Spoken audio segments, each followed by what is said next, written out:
Alhamdulillah tahun ini di 1 Ramadan 1443 Hijriah, Bapak Bupati menyampaikan agar di Wajo dilaksanakan kegiatan keagamaan, yaitu yang dilaksanakan oleh PHBI.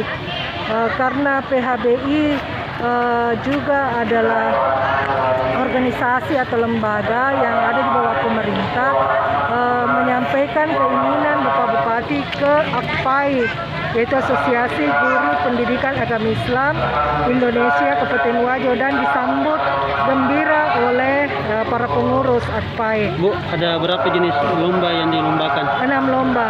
Apa saja itu lombanya?